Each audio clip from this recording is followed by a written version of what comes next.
everyone. So first and foremost, thank you for joining all of us on this journey. So as an introduction, my name's Elise. I grew up in Atlanta, Georgia with my two parents and my twin sister who's actually starting her MBA journey this fall. And I went to Boston University for undergrad. I majored in mass communication with a minor in French, and I graduated in 2015. Hey everyone, my name is Nick Maines. I'm from El Paso, Texas, born and raised there for the first 18 years of my life. Went on to go to West Point for my undergrad. I was a business management major. Like every West Point grad, I went on to be an Army officer, spent a little bit of time in Oklahoma, then Georgia, then North Carolina, then Iraq, then back to North Carolina, and finally now here in DC, where I'm a ROTC professor at Howard University. While I've been here, I was able to pick up my master's in higher education administration, so very fortunate to be able to do that. Following my MBA, I want to go into social entrepreneurship, ideally back in El Paso, Texas, somewhere in the education realm, try to give back to the community that I came from, and just help bridge the gap for other underrepresented minorities. Hey guys, my name is Roy, and I am an Admit Me Fellow. I am in New Hampshire right now and am on Lake Sunapee, which is absolutely beautiful. So I'm going to tell you a little bit about me. I'm actually an opera singer, and that's what I've done professionally for the past 7 years. Performing around the country and internationally with some awesome opera companies and orchestras. It's been a lot of fun. Grew up in Beirut, Lebanon,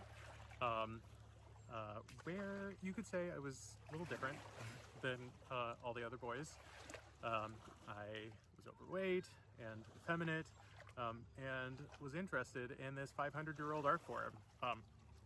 That being said, I am incredibly humbled to have grown from singing along in the shower with recordings of operas to performing with the very same artists who inspired that love.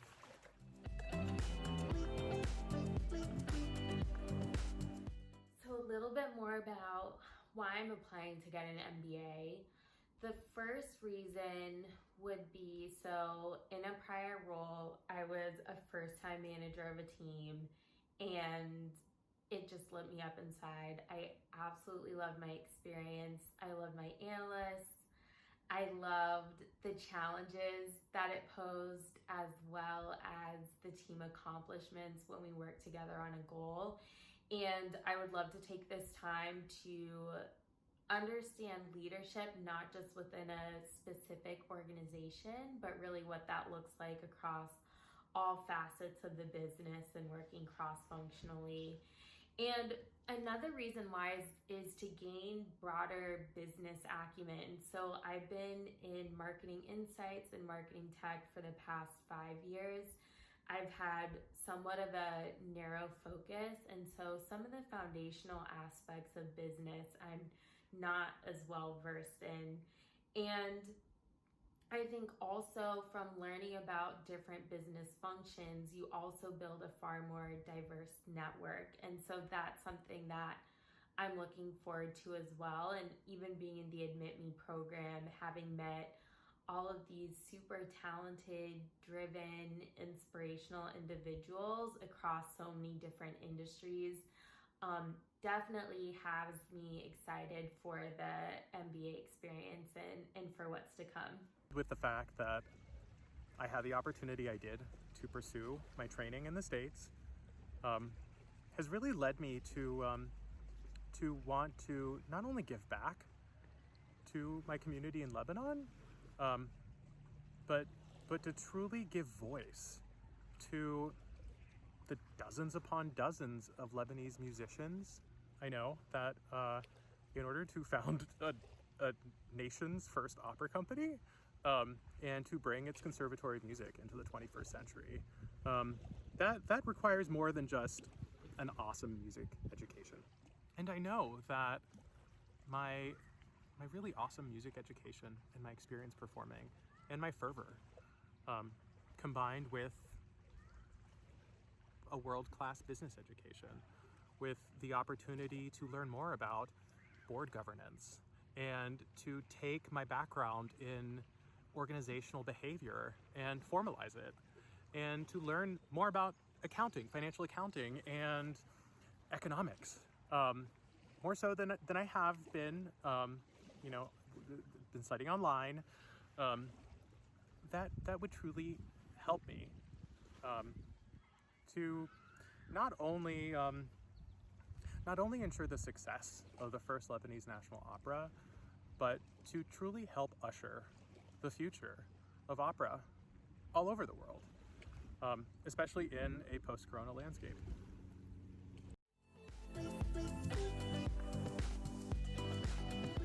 So a little bit more about my early career and how I started out in my profession. I joined a team at Comcast NBC Universal that I was interning with for 4 prior summers throughout college in a marketing specialist role. And a little bit less than a year in, I was introduced to who would be my future manager, who approached me about a marketing analyst role. Now, mind you, I did not have any analytical, no quant background. If she ever sees this video, thank you for taking a chance on me. I went to Oberlin for my undergraduate, then went to Yale, then went to a really awesome school of music in Philly called Curtis Institute of Music. And I can say that I'm very proud of the music education I've had and of the opportunities I've had. And I have picked up sort of every potential job that I could envision in an opera company, from constructing costumes to stage management to even working in an admissions office at Curtis, which has a 3% acceptance rate. So quite the admissions office to be working in. And that being said, I've also seen plenty of opera companies and music organizations fail because their artistic leadership doesn't have sufficient business knowledge. And likewise, I've seen business leaders at the helm of arts organizations without sufficient artistic knowledge. And I don't want that to be me.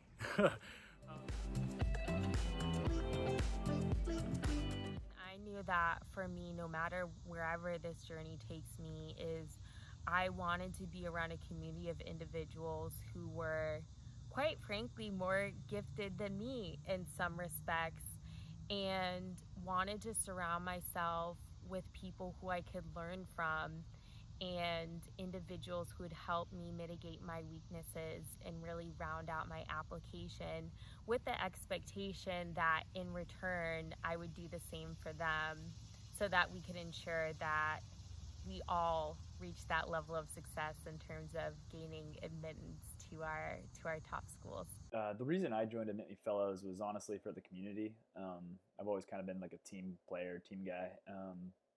And I think a lot of days you can do a lot on your own, but you're going to have down days, you're going to have up days. And it's good to have on those down days the community of people to reach out to, who are also might be having down days. And you're like, hey, I don't know what's going on with rates. Like, what is rates? And this community is like, oh, I got you on rates, or, oh, I also don't get rates. So either way, you're going to feel like you're not alone, which is good in this process. I think it's a long process. And it's a hard process, unless you're a genius. But even then, but it's hard for them. There's like a famous quote, I actually don't know who said it, but it's like, if you want to go fast, go alone. But if you want to go far, go together. So it's just cool having a community of people there to support you with like-minded goals. And even if you don't get into your top school, maybe you influence someone who does get into their top school and goes on to do great things. So I think just having that community as I go through this process has been super helpful, and yeah, super valuable to me. I'm really, really fortunate to be a part of this inaugural class of the Admit Me program, and to have an incredible coach and to have incredible leadership help me translate a lot of my skill set and my stories into a compelling MBA application.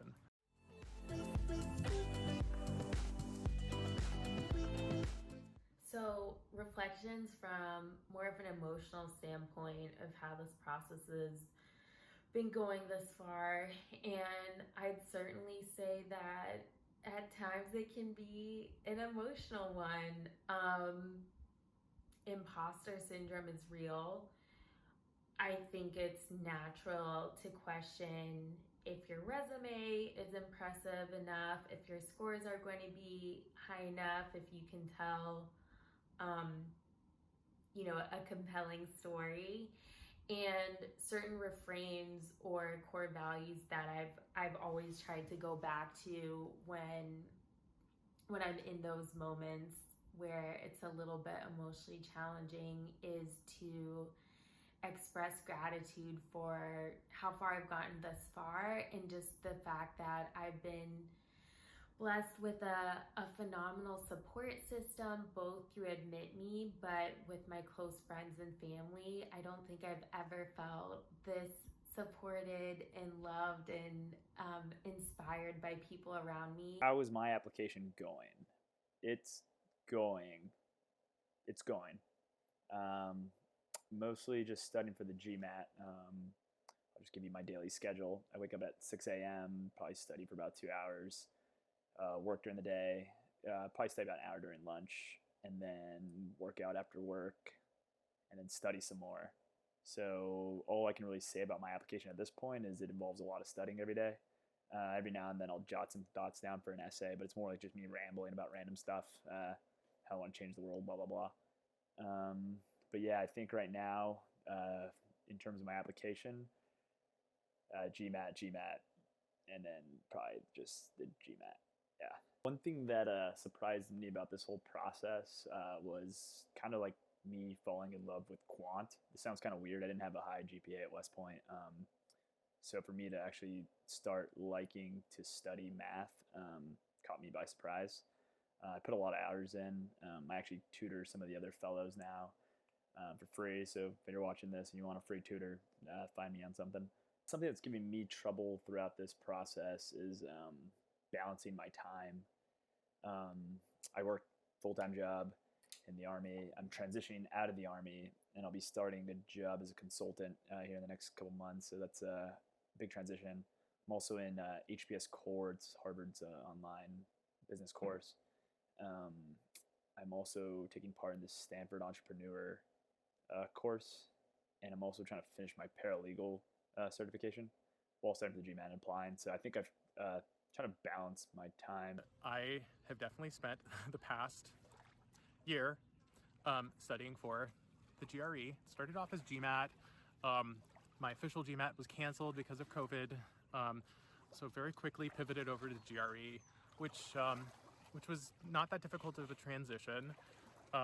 And I feel fortunate to have scored in the range I was hoping to achieve. Let's talk MBA programs. So I've spent the past year really researching every MBA program in this country. And I have compiled a short list of some places that I think I would really fit in incredibly well. Places where my non-traditional background would truly be an asset.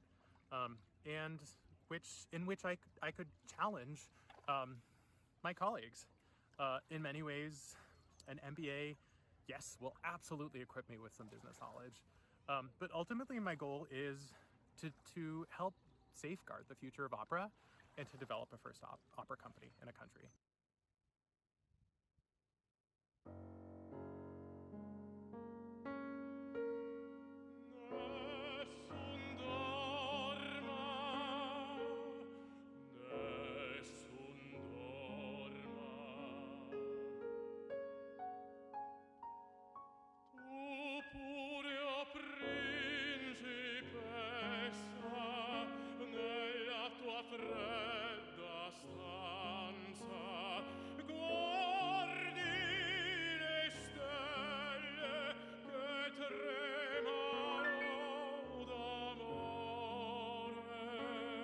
Thanks for watching.